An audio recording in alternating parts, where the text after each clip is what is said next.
Salut tout le monde, j'espère que vous allez bien, je vous souhaite une excellente journée et on est au début de l'été, donc un bel été de belles vacances si vous y êtes déjà.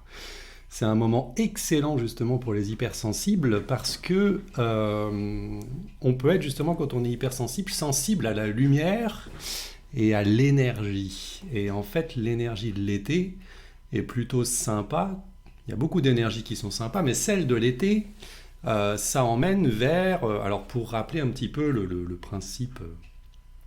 principes évoqués, le printemps c'est le moment où on commence à mettre en place des projets. On a l'idée en tout cas des projets qu'on va mettre en place plutôt. On va se dire tiens je vais changer de boulot, je vais rencontrer quelqu'un, voilà, il y a plein de choses. Donc ça va se mettre en place pendant le printemps et à l'été ça va se vivre. C'est-à-dire que c'est là que les projets que vous aurez envie de mettre en place vont se concrétiser et se vivre. Après, on a l'automne où on va faire un peu l'état des lieux, les moissons, pour voir un peu ce que ça a donné ces projets.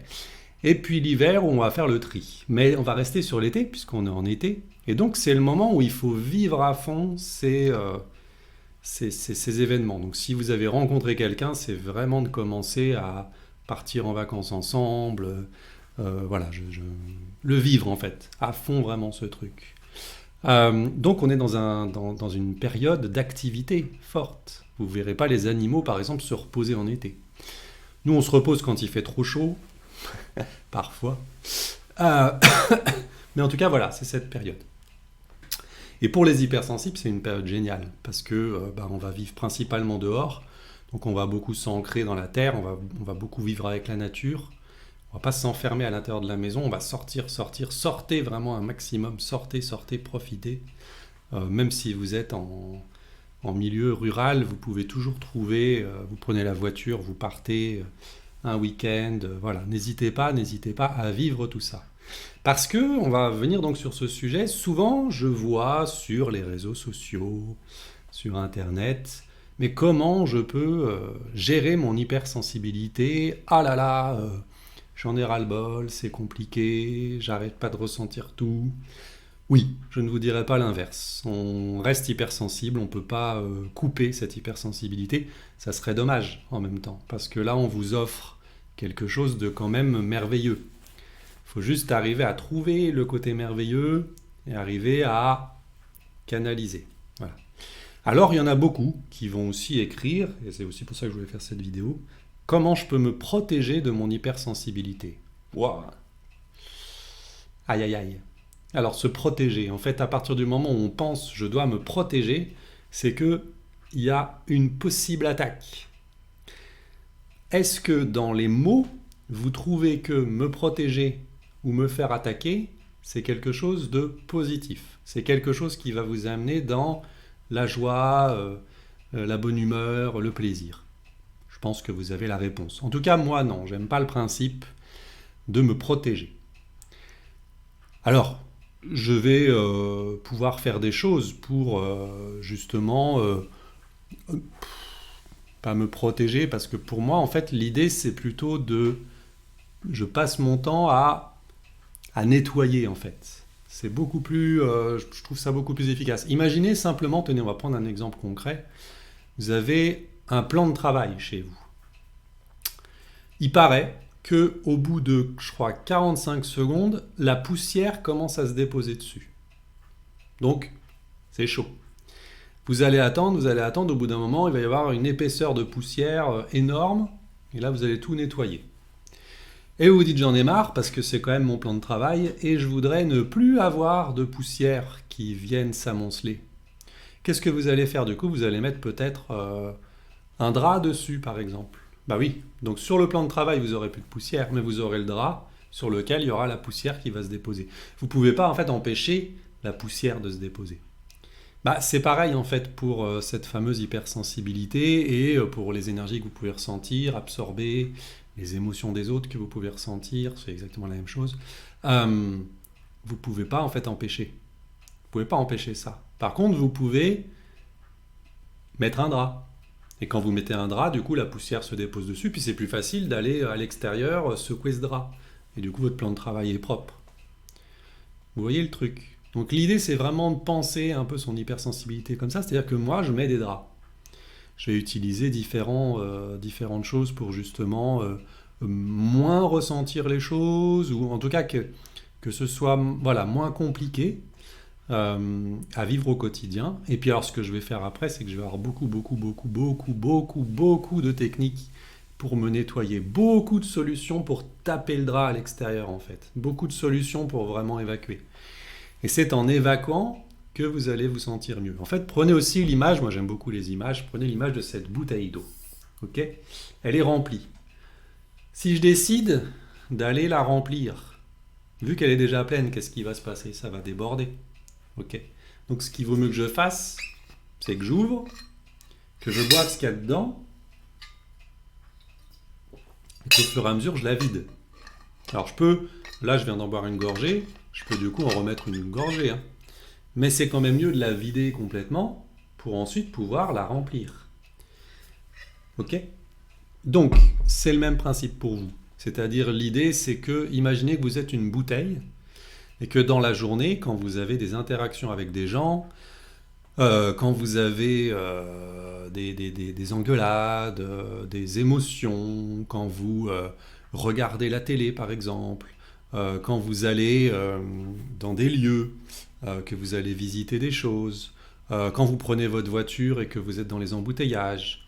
Voilà, autant d'exemples que je peux vous donner. Et ben vous remplissez dans la journée. Et puis le soir, vous allez tout simplement vider pour pouvoir à nouveau remplir. Tout simplement. C'est l'idée en fait quand on se nettoie. Alors là, je vais vous... Voilà, il y a plein de... Moi, j'ai plein de rituels. Hein. Je laisse souvent faire mon intuition, c'est-à-dire je me pose tranquille et puis je me dis bon quel est l'outil que je vais pouvoir prendre. Après je peux vérifier je peux utiliser le pendule qui n'est juste que le représentant de cette intuition, mais je peux le faire purement à l'intuition, passer la main dessus, ressentir voilà les choses qu'il y a. Il y a plein de choses en fait. Il y a de base, et je vous le répète souvent, l'ancrage, bien évidemment. Donc comme je vous l'ai dit, c'est l'été, vous avez la possibilité de sortir, vous vous mettez les pieds nus dans la terre, vous vous allongez, j'ai fait une vidéo comme ça sur Instagram, vous pouvez vous inscrire à mon Instagram et puis vous verrez cette vidéo. Je m'allonge dans l'herbe et je ressens simplement, mais je pose vraiment mon corps pour sentir le corps. En fait, tous les trucs qui vont faire que je vais vraiment être dans mon corps et que je vais sentir. Ensuite, il y a bien évidemment les balades en forêt. Je ne sais pas si vous avez, vous, des forêts près de chez vous, mais moi, j'ai toujours été fasciné. Donc, j'habite à côté de Saint-Germain-en-Laye, donc je vais en forêt de Saint-Germain-en-Laye, qui est une très belle forêt. Ici, donc, c'est assez rural, hein, il y a des parcs et tout, aucun souci, mais quand vous rencontrez quelqu'un, il y a... En fait, ça m'est jamais arrivé, je crois, que quelqu'un me dise bonjour dans la rue. Et puis vous, si vous dites bonjour, vous passez pour un taré. Pourquoi il me dit bonjour, ce con? Quand je vais en forêt de Saint-Germain, les gens, ils se saluent, figurez-vous. Ils se disent bonjour. Ouais. Même en période Covid. En période Covid, les gens étaient là-bas.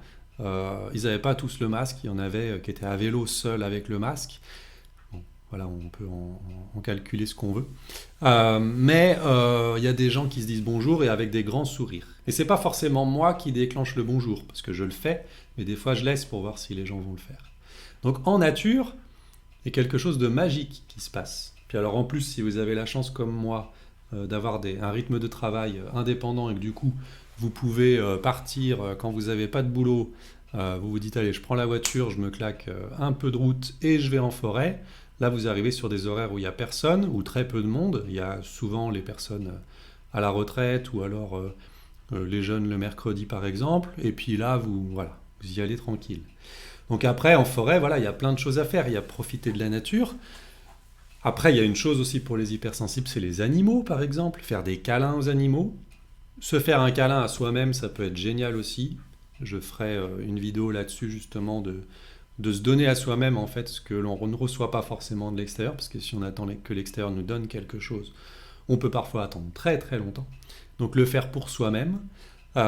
Et puis après, donc il y a plein de trucs, je vous donne aussi des idées. Il y a la toilette énergétique, par exemple. Je ferai aussi une vidéo là-dessus. Il y a qu'est-ce qu'il y a Il y a tous les exercices de yoga, il y a tous les exercices de Qigong, il y a tous les exercices de Tai Chi, il y a les arts par exemple, la peinture, l'écriture, le dessin. En fait, la seule limite à tout ça, c'est votre imagination. Donc, quand on me demande souvent, mais comment tu fais, c'est quoi les exercices que tu utilises toi, bah, je ne les donne pas parce qu'en fait, je peux faire comme là je viens de vous faire, c'est-à-dire donner quelques idées, quelques exemples. Mais en fait, la meilleure solution, elle viendra de vous. Parce que je vais vous dire, tiens, fais du Qigong par exemple, je vais te donner deux trois exercices, vous allez le faire, puis en fait, comme vous n'allez pas vous l'approprier, bah, il y a de fortes chances pour que ça ne marche pas. Donc faites vraiment les choses qui vous plaisent à vous pour évacuer. Après, il y a les soins énergétiques, il y a de l'hypnose, l'auto-hypnose, il y a la méditation, il y a pléthore de choses. Tout ce qui est imaginaire en fait, même la pensée, pas la pensée positive, mais la pensée créatrice par exemple. D'imaginer que vous êtes sous une douche dorée et que cette douche dorée passe et nettoie. Vous voyez, il y a plein de choses comme ça. Donc moi je donnerais sans doute, oui je pense que je vais le faire, des vidéos avec des exemples de choses. Testez. S'il y a des choses qui vous plaisent, bah, prenez-les tout simplement. Et puis si bah, vous trouvez de vous-même les trucs, c'est encore mieux. Au début, j'étais un peu comme ça, c'est-à-dire que je me disais, mince, vous savez, je me morfondais dans mon coin, je me disais, mais oh, je suis mal et puis j'arrive pas à aller bien. Donc du coup, bah, j'allais voir un tel, puis un tel, puis un tel, alors qui y allait, qui me disait, voilà, ça tu peux faire, ça tu peux faire. Moi, ce que j'ai souvent entendu, c'est fais ta bulle de protection. La bulle de protection, pour moi, ça marche pas, donc j'ai arrêté. Euh, voilà, et du coup, il y a des gens aussi où c'était des vrais gros nettoyages, du coup, ça me coûtait 300 € le nettoyage. Euh, bon, au bout d'un moment, j'ai dit allez, stop. Puis j'ai commencé à me former à des choses. J'ai rencontré, euh, alors les gens diront par le hasard. Je sais que rien n'est hasard. Mais voilà, j'ai rencontré des gens qui m'ont permis d'apprendre des techniques qui là m'ont parlé. Ça peut passer aussi par des formations sur Internet. Ça peut passer par plein de choses. Mais l'idée, voilà, moi en tout cas, et ça, libre à vous de faire ce que vous voulez, je cherche jamais à faire des techniques pour me protéger. J'ai des techniques, j'ai des draps pour protéger le plan de travail. Mais par contre, j'ai pas de technique pour dire ça ne viendra pas à moi, ça bloquera, ça sera à l'extérieur. Non, je fais pas ça. Moi, j'aime beaucoup plus la notion de se nettoyer parce que pour moi, c'est beaucoup plus tranquille en fait. Je m'imagine souvent un peu quand je le fais comme ce chat, vous savez, qui passe son temps à se lécher comme ça. En fait, qu'est-ce qu'il fait? Il se nettoie tout simplement. Il fait sa toilette de chat et donc il se nettoie. Bah, c'est le même principe pour moi. Voilà. Donc j'espère que cette vidéo vous a plu, qu'elle vous a donné des réflexions. Si vous avez des commentaires, des questions, des interrogations à poser, eh bien n'hésitez pas en commentaire sous la vidéo. C'est open, vous pouvez y aller. Vous pouvez vous inscrire à ma chaîne, vous pouvez liker cette vidéo, vous pouvez la partager, vous pouvez tout faire et vous le savez très bien. Je vous souhaite une excellente journée avec un beau soleil, profitez-en pour sortir et à très bientôt, au revoir.